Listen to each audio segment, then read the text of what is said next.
Friends, family, welcome to another Delboy film retrospective and unboxing. And I apologise that I haven't done too many of these.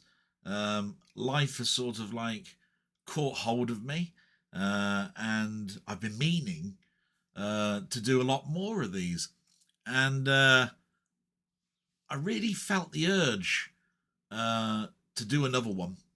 And just like most of my retrospectives that I've done previously, I've got so many films that choosing one that I feel passionate to talk about at this particular moment is difficult.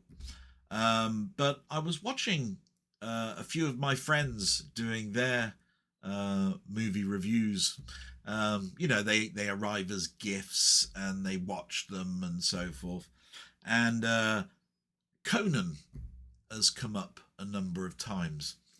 And although that's a very good film, and I have them, it made me think more about sword and sorcery. And when I think of sword and sorcery, there is one quintessential film from my history that comes to mind. And that's why I want to talk today about this film, which is Excalibur from 1981 and directed by John Boorman. Now, that director, I've seen a number of his films, and a lot of people don't talk about him too much. That can be for good reasons. A few of my friends will tell you just what and you'll have to excuse my French here, shitfest Exorcist 2 The Heretic is. But this director, he did Deliverance, Zardoz, which again can be looked upon as a bit of a Marmite film with Sean Connery. But from my point of view, I really enjoyed that film. He's done Point Blank, The Emerald Forest. Ooh, a number of films. In fact, I think he's done 18 to 20 films. And of course, he's now called Sir John Boorman. But I'm digressing a little bit. We're talking about Excalibur. And Excalibur, when I think of Excalibur, it scratches that itch. I grew up as a child loving anything to do with knights, the Round Table, King Arthur, Merlin, Mordred, all of that. And because it's sword and sorcery, it invokes so many images for me. And I actually saw this at the pictures and came away, I don't want to say disappointed, but I was of the age where I didn't understand it. As a child, you want action, you want lights, magic, battle sequences. And I suppose it came more across at an early age as a very plodding, slow paced is words that I hear bandied about. And back when I was that age, because I was not even in my teens, I could understand those expressions. But what you have to understand is as you grow older and you watch or rewatch a film like Excalibur, you realise actually that the pacing was actually very good. It has to tell a tale. You've got to get used to these characters. You've got to think of these characters like you'd never heard of them before. And you've got to feel passion about them. You need to feel emotion if they die, or if something elevates them and makes them feel happy, you need to be happy with them. So sword and sorcery, Excalibur, King Arthur, the Round Table, Lancelot, Merlin, Mordred, magic. It's all there in this film. And it was totally filmed in Ireland, which I didn't know until I was looking at some linear notes after I watched the film just recently. I've got a digital copy as well as this physical copy. And I believe there's several documentaries that have been written about it, and quite rightly so. The film, although made in 1981, was filmed on an incredibly small budget, but it actually made 34 million by the end of its year. And I think it was in the top 20 American chart for that year, 1981. And 1981 is a pretty strong year for films. In fact, I think if you look back at some of my retrospectives, my previous film I just looked at was 1981. So 1981 is cropping up quite a bit. The look of the film is a very unique one. I mean, when you think of the Knights, obviously you think of lush trees, horses, medieval Britain. But when this film starts, you see quite a good battle sequence and the birth of Arthur and the abduction by Merlin of the child, who was born out of fire and magic, and given to a family. During this battle, Excalibur is placed into a stone. This is all Arthurian legacy. And it became well known to many of the knights and nobles of England that whoever pulled the sword would become the future king of England. And this lad, Arthur, grew up in a very low abode situation. We're talking poverty. And there are meetups during the year after tournaments to see who can pull the sword from the stone. And I remember in a very strong scene in this film, many of the knights trying to pull it and they just couldn't. And it's incredibly well lit. If you can imagine, if you want to make something look lush and green, then the lighting and cameramen are going to use subtle greens and yellows, because the forest would be covering the light. Excalibur is so well shot. It's in shiny sword, an incredibly shiny sword. But they use this subtle green tinge along the blade when Arthur tries to pull it to show that magic is there, and he pulls the sword from the stone, and everybody is in two minds about this. How can this stable boy be the future king of England? But the knights around him rally and say they would stick by him, and he becomes king. And the story just goes off from there. King Arthur's battle with Lancelot, where they then become good friends. Arthur's marriage to Guinevere. The forming of the Knights of the Round Table. And all through this, Merlin is in the background, sort of manipulating things. So there's a psychological bent to this. Now, the version that I've got is a Blu-ray / DVD copy that came out on the HMV Premiere Collection, as many of the retrospectives I've done so far have been. There is no 4K. When it comes to the picture on this, it's not the best.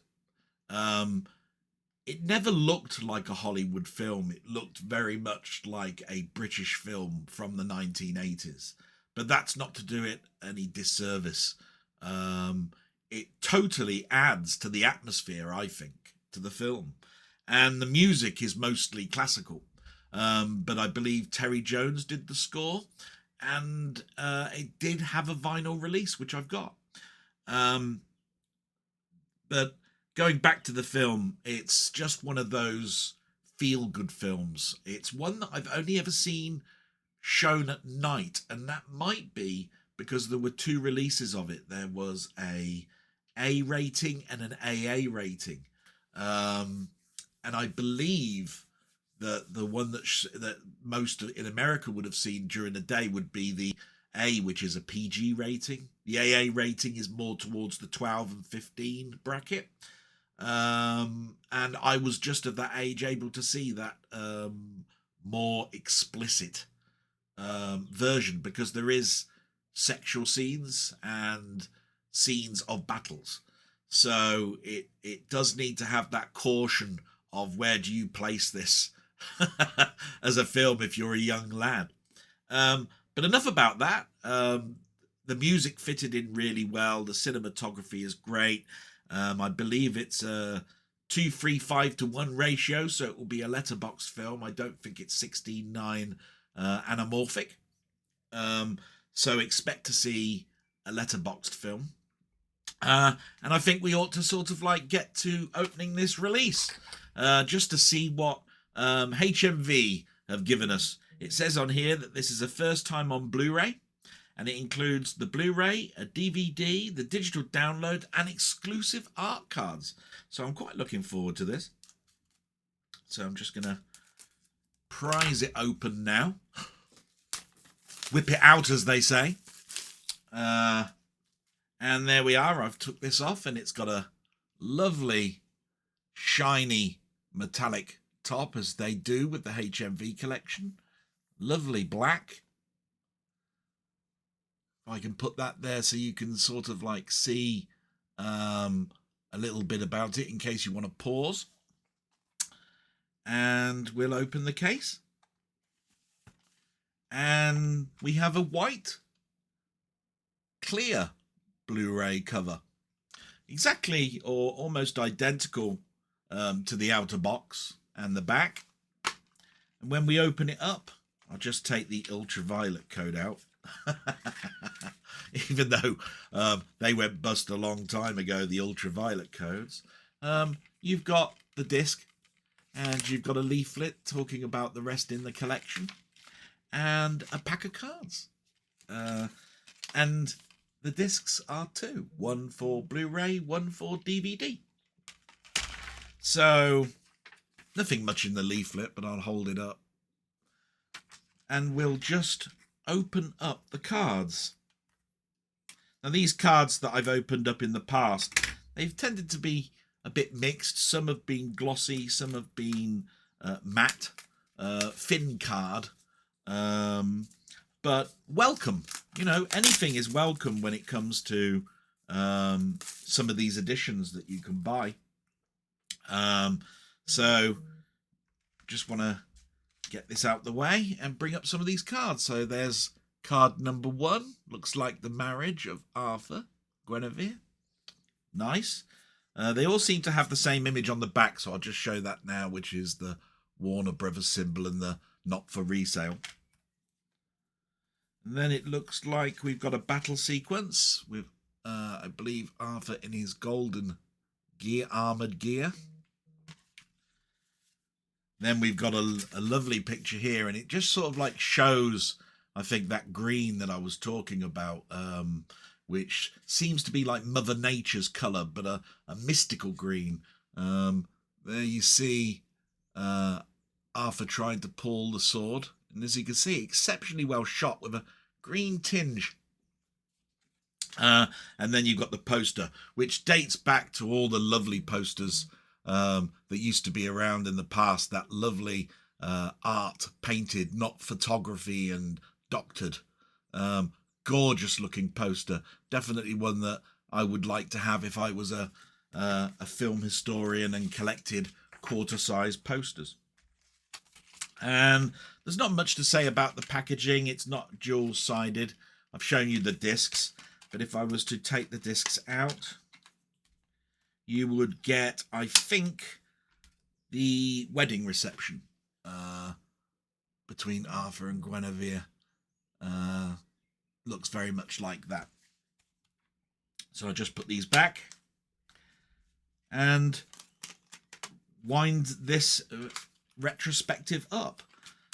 This is a film that I've sort of grown to love. I definitely find at the age that I'm at that I appreciate it a lot more. And it's one that, if was ever released on 4K, would be an instant buy for me. I'd love it to be in a steelbook. I'd love it to be in a collector's edition. There's so much that could be done, I think, with this particular type of film, because although British and possibly low stock film, like we've seen with Jaws, there are such amazing things that we can do. I'd hate to see a digital noise reduction version. I think that the film grain, although not exceptionally bad on the Blu-ray edition, should remain, because it gives it that sort of like grittiness to it. And I think that there's a lot of fog effects in this. They call it the fog of battle. And I think that DNR would ruin and make that look waxy and horrible. And I'm just going to end it there. This has been wonderful to come back and do a retrospective. I hope you enjoyed the unboxing. Can definitely recommend this film. It's one that when you reach a sort of like a certain age, that you can really get a deep appreciation of. There's a lot of psychology in it. But if you're a film historian or a student, there's so much that you can pick up from the cinematography in this film. And with that, I'm going to say salute.